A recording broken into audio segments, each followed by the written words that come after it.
My husband stole all three of our children, raised them with the woman I thought was his sister, but who was actually his wife, and built an empire on our suffering. So I tore it all down, piece by piece. My name is Maya. I'm 30 years old, and I'm married to David, CEO of a huge construction firm in New York. I met David just as I was finishing college. It was love at first sight. I remember his sister introduced us at a bar. He swept me off my feet almost instantly. In less than a year, we were married and expecting our first child.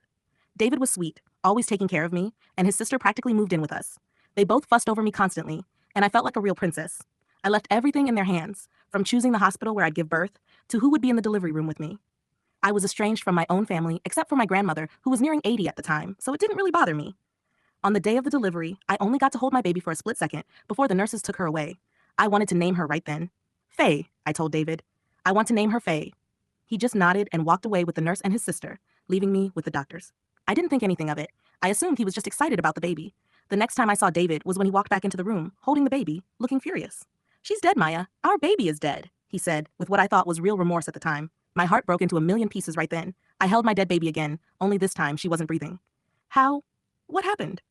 The nurse offered some explanation about how I had mitochondrial DNA depletion syndrome, which can lead to stillbirth and even miscarriages. She advised that I continue trying again, but just wait a year or so before even thinking about it. After this, for the next 1 year, David was closed off. He spent more time at his family's house than with me. I excused it as him trying to grieve in his own way, that losing a child wasn't easy. After all, I had also quit my job, drank wine most nights, and cried myself to sleep. But I had to do it alone. Every time I complained and spoke to his mother, she would tell me, people grieve differently, he just needs time. But I was grieving too. I was hurting, and yet no one ever thought maybe I needed my husband. It became the new normal.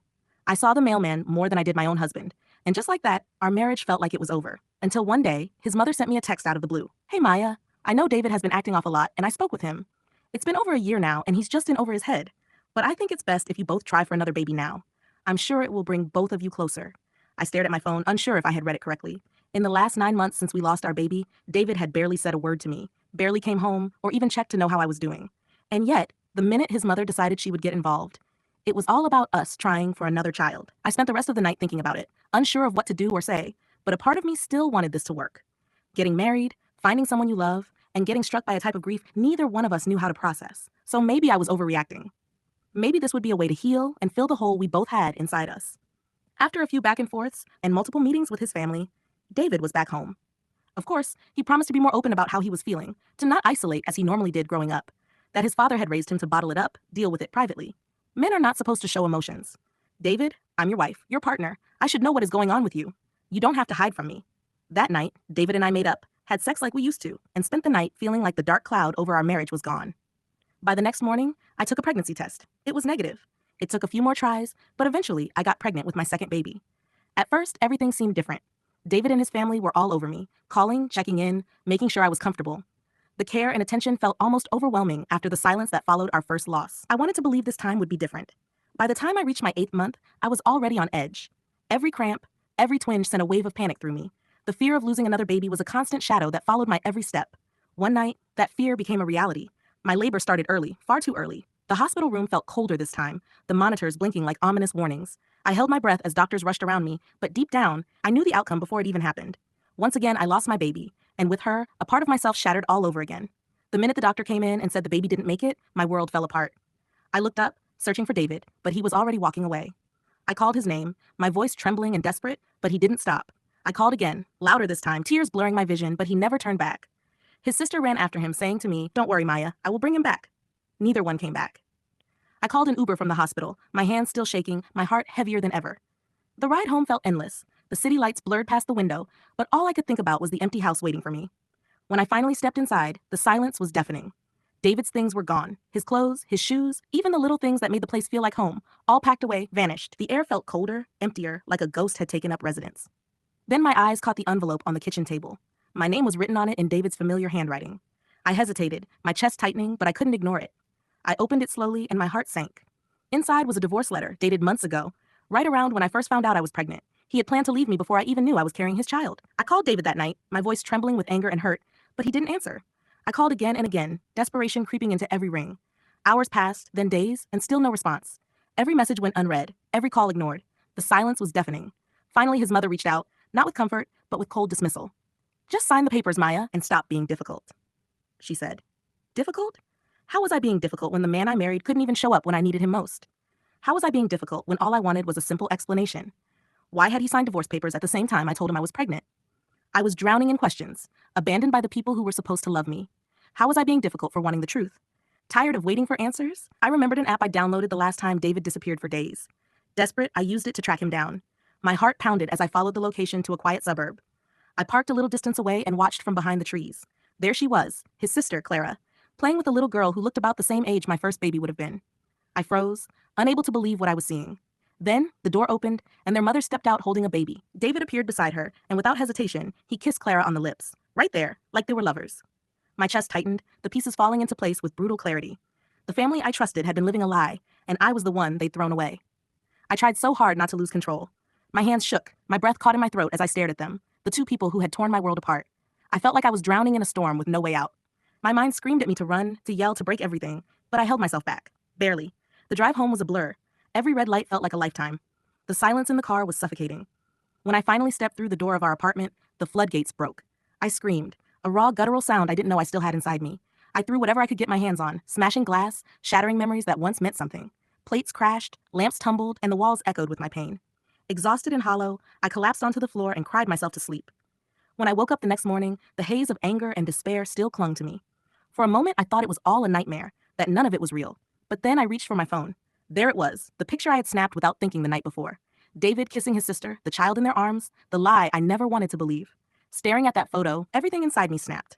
The betrayal, the lies, the empty promises, they all hit me at once. I wasn't just a victim anymore. I was a woman who had been robbed of her children, her marriage, and her dignity. In that moment, I made a silent vow. I would fight back. I would tear down the life they'd built on my pain and lies. No matter how long it took, no matter the cost, I was going to take back what was mine. My children, my future, and most of all, my pride. They thought they could break me, but I was just getting started. This wasn't the end of my story. It was the beginning of their downfall. I knew storming over there would ruin everything. Revenge wasn't about rage, it was about precision. I started small, collecting every scrap of proof I could without raising suspicion. I went through our old joint accounts, printing bank statements that showed strange withdrawals during my pregnancies. Thousands spent at children's boutiques and private clinics I'd never heard of. In our old shared email account, I found receipts, a cherrywood crib, designer baby clothes, and custom-engraved bracelets with names I didn't recognize. One night, I sat in the dark scrolling through a neighbor's public Facebook album. There she was, David's sister, cutting a cake shaped like a teddy bear, a toddler clapping in the background. The child's eyes were identical to David's. My chest tightened, but I saved every image. The tracking app became my lifeline. Every week, I logged his visits to that suburb, mapping patterns. Sometimes I followed from a distance, parking where I could see him carry grocery bags inside, kiss her on the lips, then play with the children. I went deeper. Under a fake name, I befriended one of the neighbors. Over coffee, she laughed. They're such a cute couple. I've never seen them argue, not even with 3 kids to handle. My grip tightened on the mug, but I smiled. 3 kids? Wow. I pretended to be impressed while inside the fire roared. By the end of the month, I had folders, labeled, dated, and backed up in 3 places. Photos, financials, witness conversations, and even short videos. Every time I added something new, I whispered to myself, not yet, but soon. When the time came, there would be no denials, no way out. I would dismantle everything they'd built, starting with the secrets they thought would stay buried. One Saturday evening, I learned from a neighbor that David's family was hosting a small celebration in the suburbs. I didn't need to ask what for. I already knew whose birthdays they celebrated in that house. Disguising myself under a baseball cap and oversized sunglasses, I slipped inside among the hired help, carrying a tray of champagne. My pulse thundered when I saw the boy, the same child I'd seen his sister playing with, laughing as frosting clung to his cheeks. I waited for the moment no one was watching, then plucked a half-eaten cupcake he'd abandoned and slipped it into a sealed bag in my purse. DNA. Proof. But before I could leave, David's sister caught my eye from across the room. Her smirk changed into a shocked expression, then fear and anger as she walked toward me. I didn't run. Instead, I stepped close enough for her to smell my perfume and whispered, "Tell them I'm coming for all of you." Then I walked out into the night. After the party, the calls started almost immediately. His mother's voice dripped with false concern, every syllable sweet on the surface but barbed underneath. "We gave you a life, Maya. Made you one of us. All we're asking is that you sign the papers and move on." I laughed, low and bitter. "You didn't make me one of you. You made me a baby factory for your son." Silence. Then her voice hardened. "Don't make us do something you'll regret." David's sister jumped in, her tone sharp enough to slice through the line. "Stay away from us. Don't come near the kids. Don't come near David. Just disappear, Maya. It'll be better for everyone." I smiled, even though they couldn't see me. "Oh, you really think I'm afraid? You should know I have more than enough evidence to take every single one of you down. Texts, pictures, witnesses. You think you can bury what you've done? I'll make sure the whole world sees it." A beat of silence, then his mother hissed, "You wouldn't dare." I leaned into the threat. "Try me, and when I'm done, you'll wish you'd kept me as your dirty little secret." The last text came minutes later. "Sign the papers. Walk away. Or we'll make sure you have nothing left." They thought they were scaring me, but all they'd done was confirm what I already knew. This wasn't going to end with me quietly disappearing. The threats from David's family didn't scare me. They sharpened me. I'd been drifting in grief before, but now every nerve was lit with purpose. If they wanted me to disappear, I was going to make sure I came back louder than they could handle. I started with a private investigator. His name was Cole Stanton, a lean man with sharp eyes that seemed to read the air around you before you spoke. He didn't ask for my whole life story, just the facts. But even as I kept my voice steady, I could feel the tremors in my hands. I told him I wanted every shred of truth: DNA confirmation, paper trails, property records, bank transactions. I wanted proof not just that David had betrayed me, but that his whole family had built their lives on lies. Cole didn't flinch. If they've got dirt, I'll find it. Just remember, once you see the truth, you can't unsee it. Next came the lawyer. Her name was Marissa Hale, and within 10 minutes of meeting her, I felt something I hadn't in months: trust. She wasn't just listening to me, she was hearing me. When I finished telling her about the stillbirths, the divorce papers, the threats, and finally, the kiss I saw between David and his sister, she leaned back and let out a slow breath. Maya, she said, her voice quiet but firm. I've seen this before. Wealthy families, old money types especially, they want heirs without the inconvenience. They don't want the pregnancy to ruin their bodies, so they use women like you. Sometimes it's the wife, sometimes it's surrogates they manipulate into silence. I've represented 3 women in the last 5 years who went through almost the exact same thing you did. And in every case, the family did everything they could to break them before it went public. Her words settled over me like a weighted blanket, heavy but oddly comforting. Someone else understood. I told her about the threats, how his mother claimed they had given me a life, how they warned me not to come near the kids, how they tried to make me feel like a stray dog lucky for scraps. Marissa's eyes hardened. That's intimidation, and it's illegal. They want you isolated so you'll fold. We're not going to let that happen. She asked for everything I already had: the photos, the texts, the call logs. I handed her the folder I'd been building in secret since the night I saw them in the suburbs. As she flipped through the pages, she glanced at me and said, Cole's going to be invaluable here. Between the two of us, we're going to corner them until they have no way out. I hadn't told her I'd already hired him. Her smile at the news was grim. Good. Let's make them wish they'd never underestimated you. In the weeks that followed, Cole and Marissa became my silent army. Cole moved like a shadow, getting close enough to overhear conversations, photographing meetings between David and men I didn't recognize, digging into corporate filings. Every few days, he'd send me a single-sentence update. Found something big. Working on getting it locked down. Marissa, on the other hand, worked in daylight. She started filing preliminary motions that didn't reveal our full hand, but kept them from pushing the divorce through quietly. She also coached me on what to say, what not to say, and how to act when they inevitably tried to provoke me in public. And provoke me they did. David's sister accidentally bumped into me at the grocery store, loudly accusing me of stalking her. His mother sent messages dripping with fake pity, hinting that maybe I wasn't well and should seek help. But I had something now I didn't before: a plan. They still thought they could break me with pressure, with whispers, with the weight of their name. But every threat, every sneer, every attempt to paint me as unhinged only fed the fire. And with Cole gathering proof and Marissa preparing for war, I was no longer a grieving wife. I was a woman sharpening her knives. They came to me like cowards always do, pretending it was about closure. It was in one of those high-end cafes where everyone whispers and the clink of silverware sounds expensive. David sat across from me, his mother beside him like a porcelain vulture, her lips curved in something that might have been a smile if not for the venom behind her eyes. Maya, his mother began smoothly, there's no need for this to get ugly. We're prepared to offer you a settlement, a generous one. All we ask is that you sign the papers and agree to remain quiet. David leaned forward, his voice lower, more direct.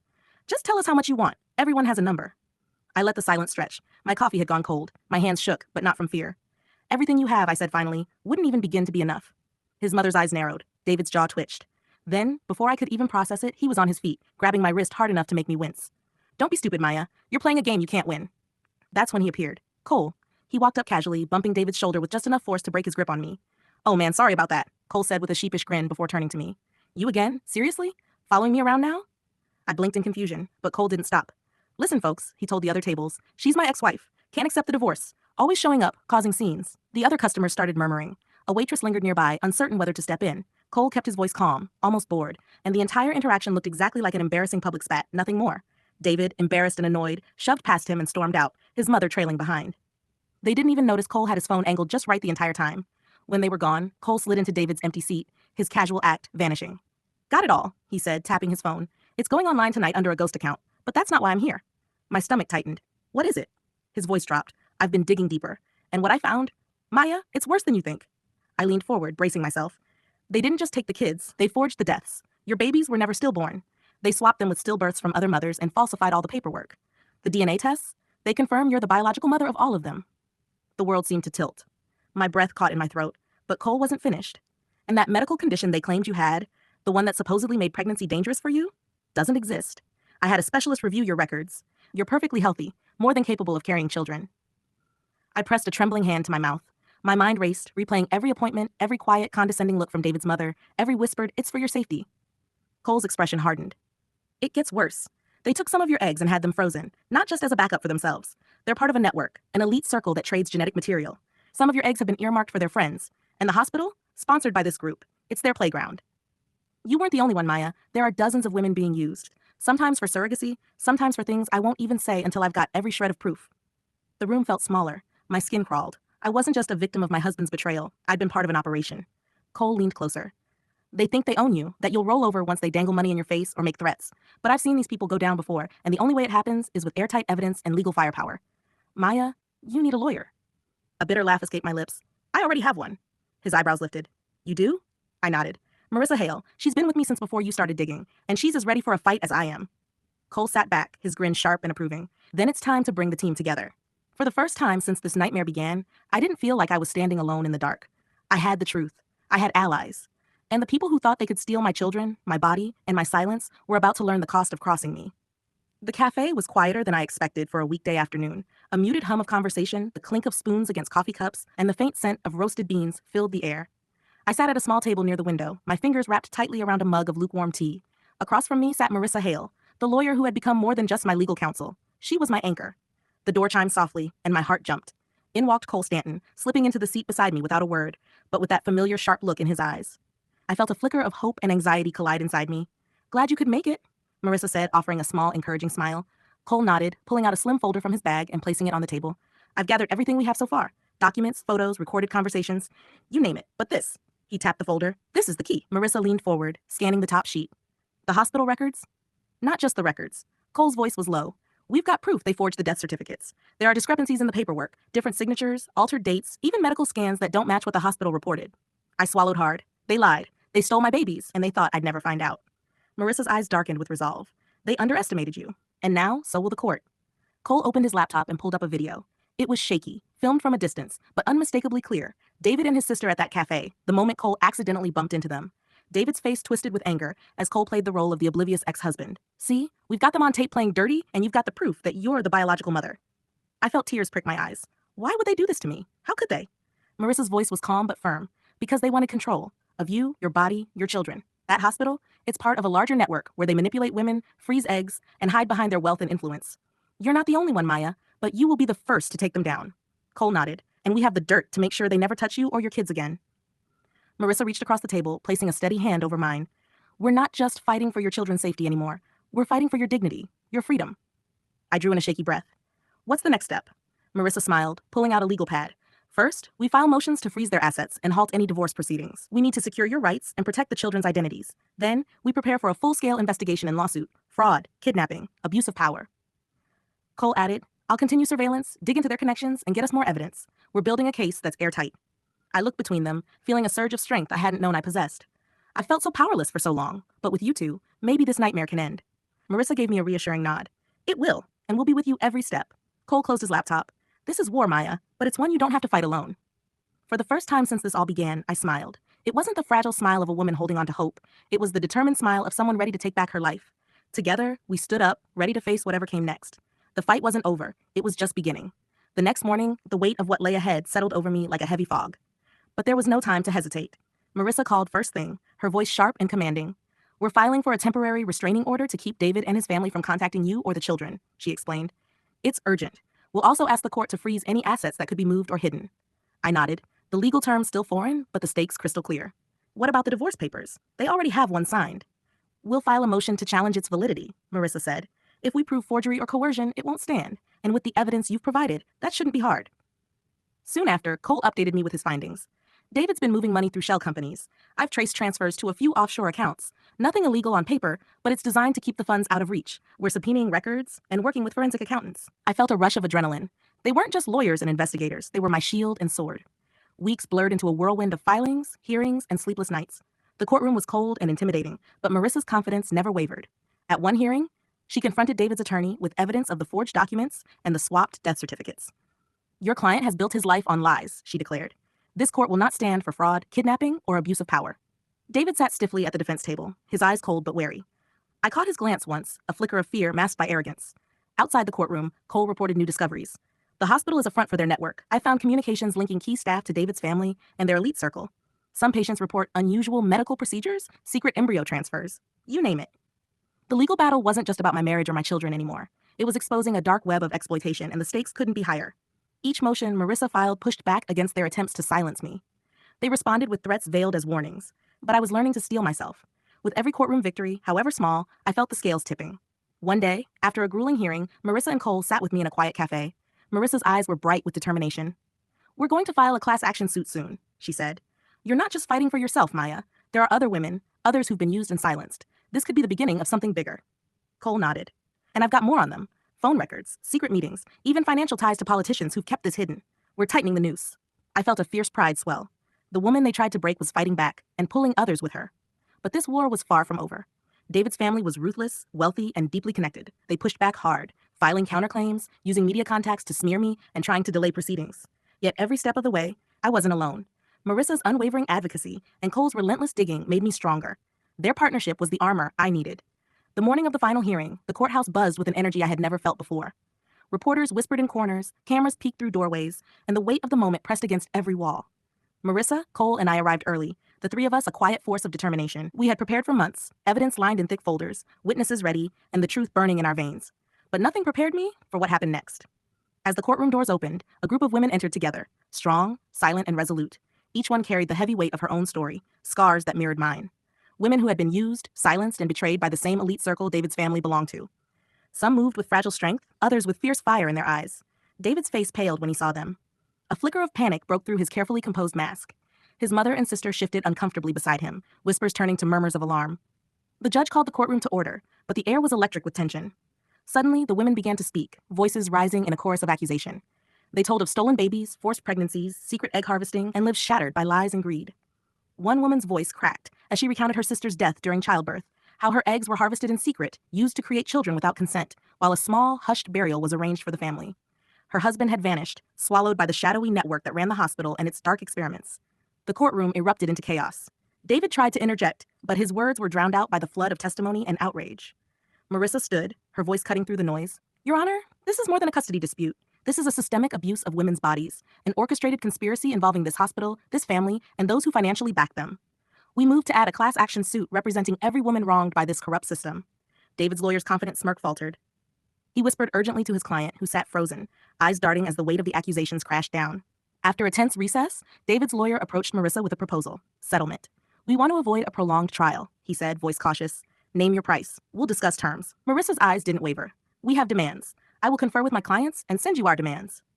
The conference room was cold and sterile, the long glass table stretching between us and David's legal team like a chasm. Around me sat the other women, silent, their eyes sharp and unyielding. This wasn't just about me anymore. It was about all of us. Marissa stood at the head of the table, her posture firm, her voice clear and commanding. "We're here to talk settlement," she began, locking eyes with the attorneys across from us. "Let me be perfectly clear about what we expect." She unfolded a folder and laid it on the table. "First, $10 million in compensation for each woman here today, reflecting the immeasurable physical and emotional damages caused by this company's exploitation." A murmur ran through the room as the gravity of the figure settled in. "Next, payment for every single egg harvested from these women without their consent." Marissa's gaze didn't waver. "This company profited off your bodies, your genetic material. That must be accounted for." She paused, letting the weight of her words hang. "Additionally, $5 million each for violation of privacy and the grotesque abuses of trust." Marissa then turned to David's team. "Regarding the marital assets of each man who was involved with these women, once compensation is paid, the assets will be split 50-50. No hidden transfers. No exceptions." The room went still. "And finally," she added, "David, Clara, who is in fact his wife, and their mother will issue a full public admission of guilt and an apology for the suffering caused. This isn't negotiable." David's lead attorney exchanged a glance with his client, who sat rigid and pale. The room felt heavy with the unspoken threat beneath Marissa's words. Accept this or face the consequences of a trial that could bring jail time, financial ruin, and irreparable damage to their reputations. After a long pause, the lawyer exhaled, voice low and reluctant. "Given the evidence and the severity of these accusations, this is likely the best course for all parties." Marissa nodded once. "Good. We expect a formal agreement by the end of the week." As the meeting adjourned, I caught the eyes of the other women. The fight was far from over, but today, justice felt closer than ever. David's public statement hit the news like a bombshell. He named every person involved: the hospital, the executives, his mother, and Clara, finally admitting their guilt and apologizing for the pain they caused. Within days, David stepped down as CEO, joined by several family members who also resigned to try to stem the backlash. But the damage was done. The company's stock plummeted, investors fleeing as trust dissolved overnight. In a final act, David sold off his remaining shares and vanished from the business entirely. Meanwhile, with the legal settlement, I had acquired the majority stake in the company. Having majored in business administration, I was appointed the new CEO, charged with steering the company toward a new future. In my first public statement, I faced the cameras with quiet strength. This marks a new era, not just for me personally, but for this company. We will rebuild with integrity, transparency, and respect for every individual we serve. The past can no longer define us. Together, we move forward. The road ahead would be difficult, but I was ready. I wasn't just reclaiming what was taken, I was transforming it into something better.